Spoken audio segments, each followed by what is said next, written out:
professional sportsmen spend a good time of their high performance environments rather, and with that normally comes a great reward. Now, life after sport has proven to be challenging for some, and there are programs which are being designed to help professional sportsmen cope with life after their professional careers. And in studio with me, ladies and gentlemen, we have the legendary Rhoo Radebe. Hey, good morning to you. Thank you so much for joining us on Sportsmen Morning Live. Yeah, good morning. Thank you for having me. And in case you didn't know, he can also be a goalkeeper if required. Yes, I remember that. That's how I started. I was young. My career. Oh, easy. I was young. But I've seen some of that footage, and I've seen you having to step into that goalkeeper post for Leeds.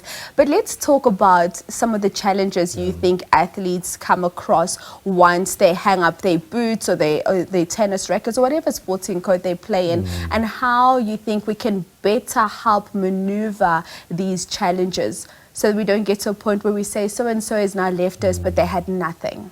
Yeah, that's one thing that a professional athlete dreads. Retirement. After so many years in sport or in playing whatever sporting court professionally, the last thing you think about is what to do post that career, and it's been a challenging one. And the great thing is that we've got brands like Betway. We came up with a fantastic program where it upskill and empower ex-professionals, to reinvent themselves, in today's world, and try and rebrand themselves with the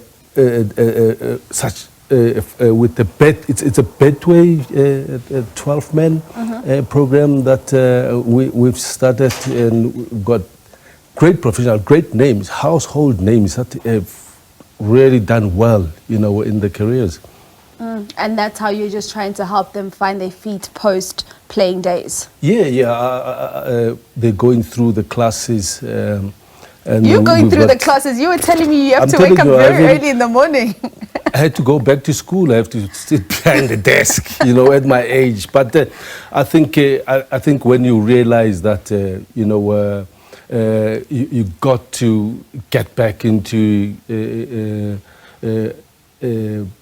a living, for yourself, because it's very difficult if you're not prepared or for that time when you got more responsibility, But programs like this come in very handy where, you'll be lectured by different experts, in different topics, which is absolutely amazing for me. And I think this is a great opportunity, for ex-professionals, to do that, and for me, the great thing is that, those who raise their hands, like Benedict Villagazi, the boxer, Eki Butler, they raise their hands to say, I do want to reinvent, and rebrand myself post my game, because obviously, you find yourself isolated, you find yourself, alone, because it can get very lonely, post the career. Indeed. Now, something else I want to talk to you about, as you can see, of course, the official Euros 2024 ball and boot is the Euros. Have you had an opportunity to watch some of the games? What do you make of what you've been able to see so far? No, it's been brilliant. I think there's a lot of football being played this year. I mean, but what's good is that to see, that the players are still up and fit and able to compete at that level. I mean, such games. I was watching Spain yesterday. Spain, Italy, that Spanish side.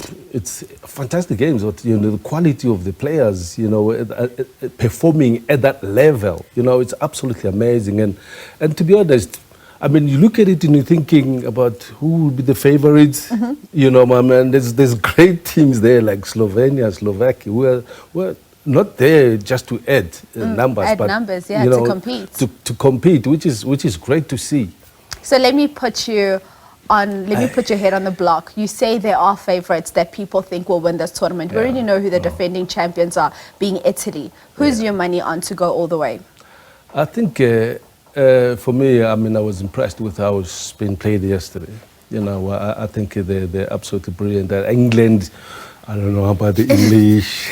England, but neither here nor there. They did well. But, you know, it's difficult sometimes to predict. But I think, I mean, we've got the big names, obviously. Possibly it's coming home again. It's been coming home for a very long time. For a long time, since '66. But I believe, I think between Spain, possibly. Spain to go all the way and lift the trophy. I want to bring in another element as well, because I don't think we can ever have the Euros where we don't hear some comparisons being made about which tournament is better in terms of the level of football on the field of play, in terms of the flair. Euros versus AFCON. Ooh. No, but I believe that with the skill, you know, and the flair that African players have, I think AFCON has been absolutely brilliant. I think we've seen how exciting it was, and how actually this time it was absolutely massive. I mean, with a great following, and I think one of the most successful AFCON we've had. You know, and it's and I think for me, you look at the players that are competing in the AFCON, they're doing absolutely well in their teams in Europe, and they bring it up to Africa. Yeah. I mean, it's lighting up the stage at the moment. Absolutely it is. And as we touch on African football, I have to come back locally to South Africa. Your former team, Kaizer Chiefs, they seem to be a team that has somewhat struggled to shift gears. Talk to me about the pressure of expectation for playing for such a big team like Kaizer Chiefs, and how that pressure sometimes does get to the players and even the coaches.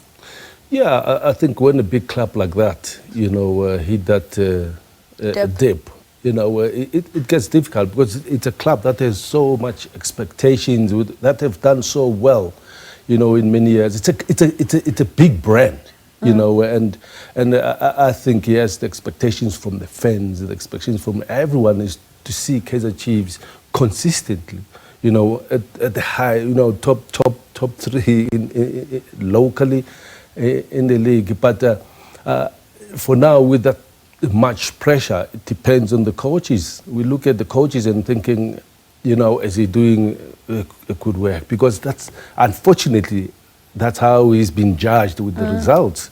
And then look at the players as well to see if this is the right team. But I think with the acquisition of Nabi, you know, as a experienced and well-known coach in Africa, I think they show the intention of coming back and bringing those glory days back, you know, to the homes of the fans again. So you think the glory days are coming back in the next season? Yeah, I think so. I think Kaizer Chiefs is a good team that can come back stronger than before, you know. And yes, I think with the players that will acquire, well, they'll be acquired, you know, for the next season.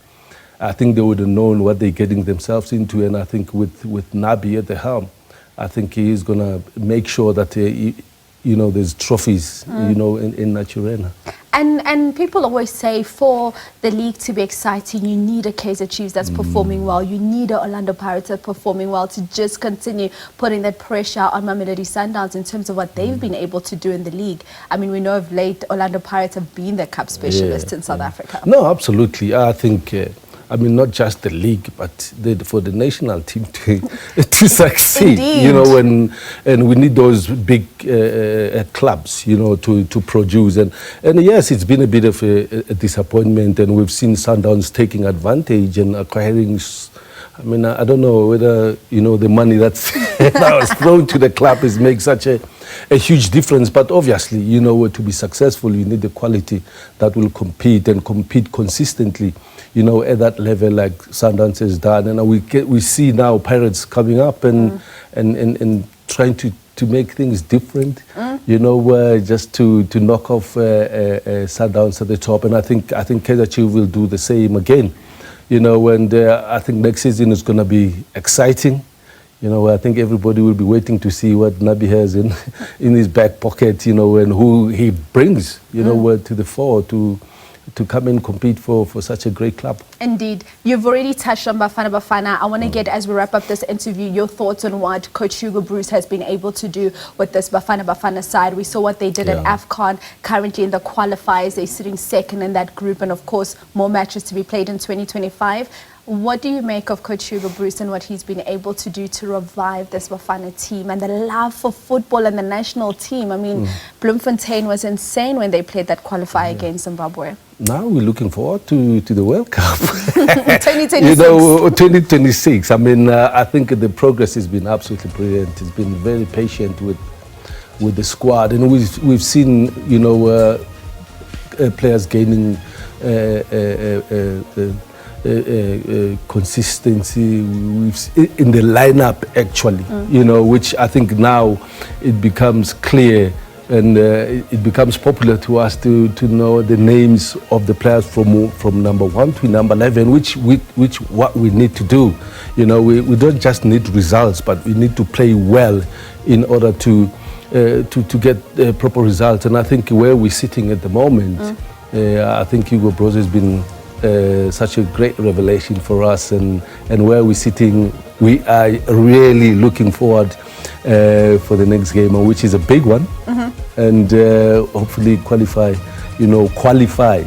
We are crossing fingers that South Africa will qualify.